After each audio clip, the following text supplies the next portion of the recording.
Baik, Assalamualaikum warahmatullahi wabarakatuh. Waalaikumsalam warahmatullahi wabarakatuh. Barakallahu fiik Ustaz.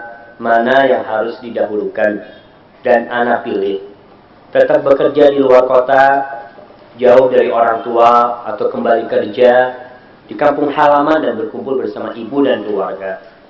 Walaupun orang tua memberikan kebebasan untuk saya memilih. Mohon nasihat Ustaz. Dan mohon doa dari antum agar saya dapat istiqamah dan terus dinaungin hidayah. Barakallahu fiik, jazakallahu khairan. Nas'alullah al-hidayah wal istiqamah lis-sa'il wal jami'. Mereka yang jauh dari orang tuanya, lihat kondisi orang tuanya.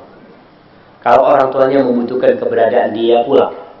Walaupun orang tua memberikan pilihan. Orang tua kita itu sayang sama kita.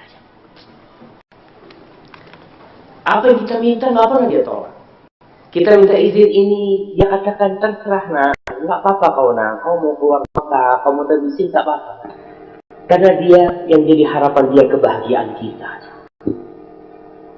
Kalau dia bisa, tangannya dipotong-potong demi kebahagiaan anaknya, dia akan lakukan. Bakal lihat kebutuhan orang tua kita. Kalau dia butuh sama kita, walaupun dia mengatakan terserah, pulang. Susah di kampung, bismillah. Yang penting orang tua bahagia. Dan tidak ada kebahagiaan yang indah, subhanallah. Ada seorang anak, Syekh cerita, tuh anak udah nikah, udah punya anak, biasanya itu jarang telepon sama orang tuanya, ya. Jarang jumpa sama orang tuanya, jarang berbagi sama orang tuanya. Istrinya mengingatkan, 21 tahun tuh anaknya dikatakan lupa sama orang tuanya. Ya mungkin cuma lebaran apa ini itu. Si istrinya ngomong, "Bang, mungkin di Arab nih kejadiannya. Apa malam ini kau nggak kepingin keluar dengan seorang wanita gitu kan?" Sama seorang wanita, sama siapa? Sama ibumu. Subhanallah, baru dia sadar. Iya ya, kata dia. Aku nggak pernah keluar sama ibuku, makan bersama ibunya. Biasanya makan sama istrinya terus. Kami sama ibunya jarang, ibunya dibawa keluar. Setelah 21 tahun dikatakan. Ibunya udah janda. Bapaknya udah meninggal 19 tahun yang lalu, kata dia. Akhirnya dia telepon.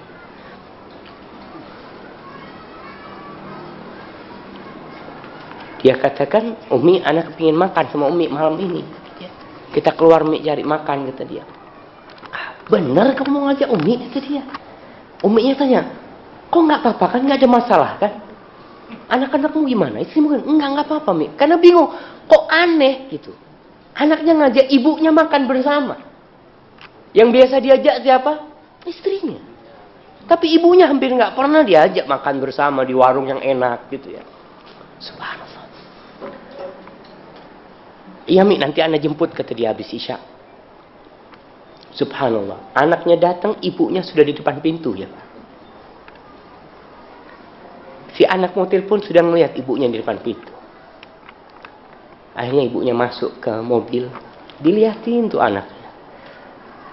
Kata si anak tidak melihat orang yang lebih bahagia dari ibu anak.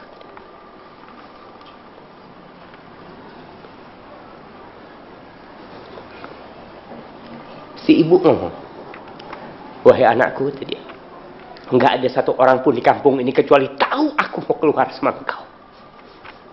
Karena kebahagiaan dia ingin berbagi kebahagiaan anaknya kembali.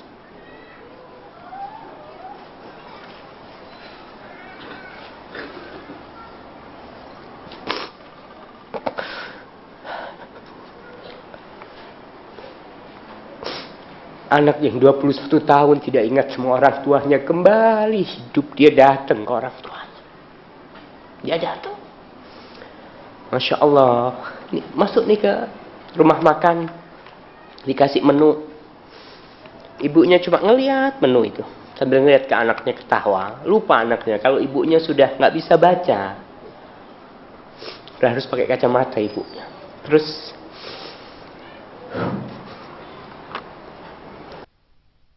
diambil tuh sama anaknya. Umi, aku bacakan buat engkau ya. Dibacakan sama anaknya satu persatu. Uminya setiap dibacakan bahagia, dia tersenyum. Dia ingat dulu ya dia yang bacakan buat anaknya. Subhanallah. Akhirnya makan. Selesai makan, si anak ngomong, Mi, kapan kita keluar lagi, Mi? Kata dia. Kata si uminya, nantilah. Nanti aku yang traktir kau, kata dia. Iya, Mi, kata dia. Sudah pulang. Setelah beberapa waktu ibunya sakit di rumah sakit sampai meninggal, nggak pernah keluar lagi. Setelah selesai pemakaman ibunya, selesai semuanya, tahu-tahu dia ditelepon sama restoran. Kata dia, Fulan bin Fulan, iya kata dia, kau ada undangan makan di restoran, kata dia, dan udah dibayar, kata dia, buat kau, istrimu dan anak-anakmu, kata dia. Datang ke restoran. Ternyata ibunya yang sudah bookingkan buat dia.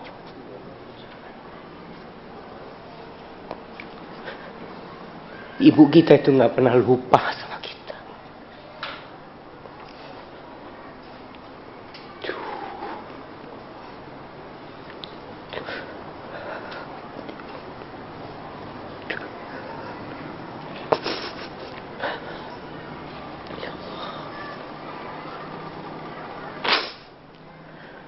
Terkadang kita lebih mengutamakan istri kita dari orang tua kita.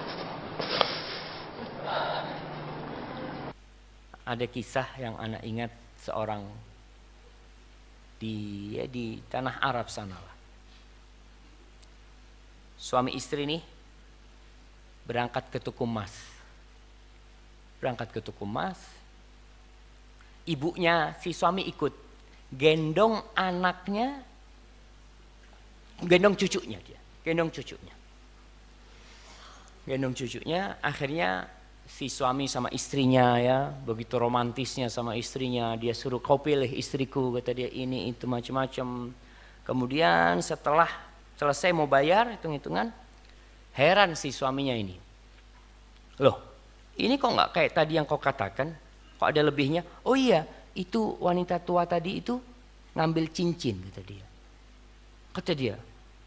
Nggak usah, nggak butuh cincin ibu ini, cuma kembalikan cincinnya. Nangis itu ibunya, jamaah. Dia nggak minta banyak, jamaah. Istrinya beli gelang, beli kalung, dia cuma cincin. Dia ngatakan orang tua nggak perlulah pakai perhiasan-perhiasan. Akhirnya nangis keluar si ibunya ini dari toko itu dengan gendong anaknya. Apa kata istrinya? Bang, kasihlah ibumu, kata dia. Nanti siapa yang gendong anak kita? Antum bayangkan, jamaah. Ada yang memang memanfaatkan orang tuanya. Maka tolong nih, dibantu suaminya untuk berbakti sama orang tuanya. Jadi ketika punya rezeki, yang paling berhak mendapatkan adalah orang tuanya. Ketika kau gajian, yang perlu kau pikirkan pertama orang tua. Ingat antum juga dengan kisah 3 orang yang di dalam gua. Salah satunya yang biasa memberikan susu kepada bapak ibunya. Dia mengatakan, aku tidak kasih anak-anakku, istriku, semua nggak ada yang minum, kecuali bapak ibuku minum duluan. Sampai suatu hari dia cari kayu atau cari rumput cukup di tempat yang jauh sehingga pulang udah malam. Abah ibunya minum, dia peres susunya itu. Kemudian dia datang ke ibu dan bapaknya yang sedang tidur. Dia tidak bangunkan, karena dia tidak ingin mengganggu kenyenyakan orang tuanya. Dan dia tidak kasih anak-anaknya. Anak-anaknya pada nangis itu, minta susu. Kenapa? Enggak, orang tuaku dulu, kata dia, sebelum yang lainnya. Maka seperti ini kebaktian yang sebenarnya. Dan Allah kasih tahu kita,